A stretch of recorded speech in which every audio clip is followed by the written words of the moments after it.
Tahsildar office ಅದು ಬಾಡಿಗೆ ಕಟ್ಟಡದಲ್ಲಿ ನಡೆಸ್ತಾ ಇದ್ದೀವಿ.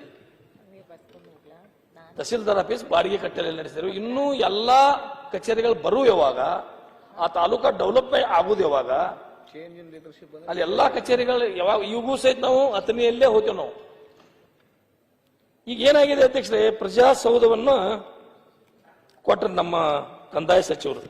ನನಗೂ ಪ್ರಜಾಸೌಧ ಕಟ್ಟಡ 8,60,00,000 ಅಧ್ಯಕ್ಷರೇ, 8,60,00,000 ಪ್ರಜಾಸೌಧ ಕಾಗವಾಡಕ್ಕೆ ಕಟ್ಟಡಕ್ಕೆ ಕೊಟ್ಟಿದ್ದೀವಿ ಅನ್ನುವಂಥ ಆರ್ಡರ್ವನ್ನ ಈ ಹೋದ ವರ್ಷ 1 ವರ್ಷ ಆಯ್ತು ಸರ್. ಈಗ ಇನ್ನೂವರೆಗೆ ಅದ್ರ ಬಗ್ಗೆ ಏನು ಕ್ಯಾರೇ ಇಲ್ಲ. ಆಮೇಲೆ ಅದ್ರ ಜಾಗದ ಸ್ವಲ್ಪ ಪ್ರಾಬ್ಲಮ್ ಆಯ್ತು ಅಧ್ಯಕ್ಷರೇ. ಅಲ್ಲಿ ಜಾಗದ ಆದ್ರೂ ಈಗ ನಾವು ಸೂಕ್ತವಾದ ಜಾಗವನ್ನು ಕೊಡ್ತೀವಿ ಮತ್ತು ಅದೇ ಜಾಗದಲ್ಲಿ ಕಟ್ಟಲಿಕ್ಕೆ ಏನು ತೊಂದರೆ ಇಲ್ಲ.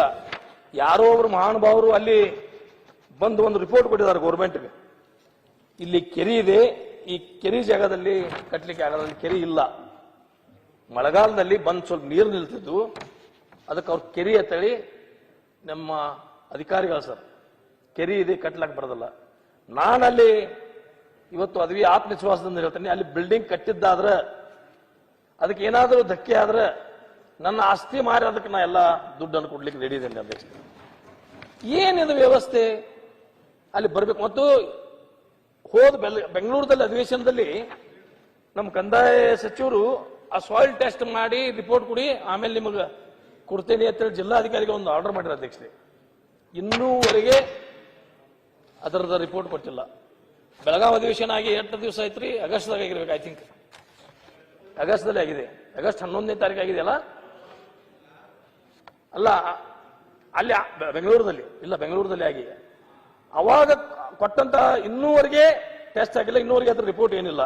ಆಮೇಲೆ ನಾನು ಮಂತ್ರಿ ಹತ್ರ ಕೇಳಿ, ಸರ್ ಒಂದ್ ಸ್ವಲ್ಪ ಅಲ್ಲಿ ಫೌಂಡೇಶನ್ ಹಾಕ್ಲಿಕ್ಕೆ ಸ್ವಲ್ಪ ಹೆಚ್ಚು ದುಡ್ಡು ಬೇಕಾದ್ರೆ ಕೊಡಿ, ಏನ್ ತೊಂದರೆ ಆಗ್ತಿದೆ? ಇಲ್ಲ ಇಲ್ಲ, ಇಡೀ ರಾಜ್ಯದಲ್ಲಿ ನಾವು 8 ಜಾಗ 11 ಜಾಗದಾಗ ನಾವು ಪ್ರಜಾಸೌಧವನ್ನು ಕೊಟ್ಟಿದ್ದೀವಿ. ಎಲ್ಲದಕ್ಕೂ 8,60,00,000 ಕೊಟ್ಟಿದ್ದೀವಿ. ನೀವು ಒಬ್ರಿಗೆ ಹೆಚ್ಚು ಕೊಟ್ಟಿದ್ದಾದ್ರೆ ಅದು ತೊಂದರೆ ಆಗ್ತೈತಿ, ಎಲ್ಲರಿಗೂ ಕೊಡ್ಬೇಕಾಗ್ತೈತಿ, ಕೊಡ್ಲಿಕ್ಕೆ ಆಗೋದಲ್ಲ. 20% ಹೆಚ್ಚಿಗೆ ಬೇಕಂತೇಳಿ ಅಲ್ಲೇನೋ ಇಂಜಿನಿಯರ್ಗಳು ಹೇಳಿದ್ರು. ನಿಮಗೊಂದು ಪೈಸಾನೂ ಕೊಡ್ಲಿಕ್ಕೆ ಆಗೋದಲ್ಲ ಅಂತೇಳಿ ಅವಾಗ ಮಂತ್ರಿಗಳು ನನಗೆ ಹೇಳಿದ್ರು ಸರ್. ಇದೊಂದು ನಿಮ್ಗೆ ಕಳಿಸ್ಕೊಡ್ತೀನಿ ಸರ್. ಚಿಕ್ಕಮಗಳೂರು ಜಿಲ್ಲೆ ಕಡೂರು ತಾಲೂಕಿನಲ್ಲಿ ಹೊಸದಾಗಿ ತಾಲೂಕಾ ಪ್ರಜಾಸೌಧ ಕಟ್ಟಡವನ್ನು ರೂಪಾಯಿ 16 ಕೋಟಿಗಳ ಅಂದಾಜು ಮೊತ್ತಕ್ಕೆ ನಿರ್ಮಿಸಲು ಆಡಳಿತಾತ್ಮಕ ಮನವಿಯನ್ನು ಕೊಡಲಾಯಿತು. ಅಣ್ಣ ಡೇಟ್ 25/9/25 ಕ್ಯಾಬಿನೆಟ್ ಮೀಟಿಂಗ್ದಲ್ಲಿ ಕಡೂರು ತಾಲೂಕದಲ್ಲಿ ಕೊಡ್ಲಿಕ್ಕೆ 16 ಕೋಟಿ ಕೊಡ್ಲಿಕ್ಕೆ ಬರ್ತಿದೆ. ಯಾಕೆ ನಮ್ಮಲ್ಲಿ ಕಾಗವಾಡ ತಾಲೂಕದಲ್ಲಿ ಒಂದು 20% ಹೆಚ್ಚಿಗೆ ಮಾಡ್ಲಿಕ್ಕೆ ಕೊಡಕ್ಕೆ ಬರೋದಲ್ಲ ಅಧ್ಯಕ್ಷರೇ? ಏನು ವ್ಯವಸ್ಥೆ ಇದೆ ನನಗೆ ಅರ್ಥ ಆಗ್ತಾ ಇಲ್ಲ. ಇಲ್ಲ ನಾನು ಅಲ್ಲಲ್ಲ, ನೀವೆಲ್ಲ ಟೈರ್ ಬಾರಿಸಿ ಬೇಡ್ರಪ್ಪ. ಮತ್ತೆ ನಾನು ಏನು ಬರ್ತಾರಲ್ಲಿ ಸರ್ಕಾರದ ವಿರುದ್ಧ ರಾಜಕೀಯ ಮಾತಾಡಿದ್ರೆ ಬರ್ತಾರ, ಟಿವಿ ಬರ್ತೈತೆ ಅದು. ನಾನು ಸರ್ಕಾರ ವಿರೋಧ ಪರವಾಗಿಲ್ಲ ಅಧ್ಯಕ್ಷರೇ. ನನ್ ತೊಂದರೆ ಆದದ್ದು ಏನು ಸಮಸ್ಯೆ ಇದೆ ಅದನ್ನ ಮಾತಾಡ್ತಾ ಇದ್ದೀನಿ. ನೀವ್ ಯಾಕೆ ಟಳಿ ಬರ್ಸ್ತಾರೆ ಅಂತ ಸುಮ್ಕೊಂಡ್ರಲ್ಲ. ನೀವು ಧೈರ್ಯವಾಗಿ ಮಾತಾಡ್ತಿದ್ದೀರಲ್ಲ, ಅದಕ್ಕೆ ನಾವು ಅಪ್ರಿಶಿಯೇಟ್ ಮಾಡ್ತಾ ಇದ್ದೀವಿ. ನಿಮ್ಗೆ ಆ ಸಮಸ್ಯೆ, ನಮ್ಮ ಪರಿಸ್ಥಿತಿ ಏನಾಗ್ತದೆ? ವಿರೋಧ ಪಕ್ಷದವರಿಗೆ ವಿರೋಧ ಮಾಡ್ಲಿಕ್ಕೆ ಯಾವ್ದು ಸಬ್ಜೆಕ್ಟ್ ಸಿಕ್ಕಿಲ್ಲ. ನೀವು ಸತ್ಯ ಮಾತಾಡ್ತಾ ಇದ್ದೀರಿ, ಮಾತಾಡಿ.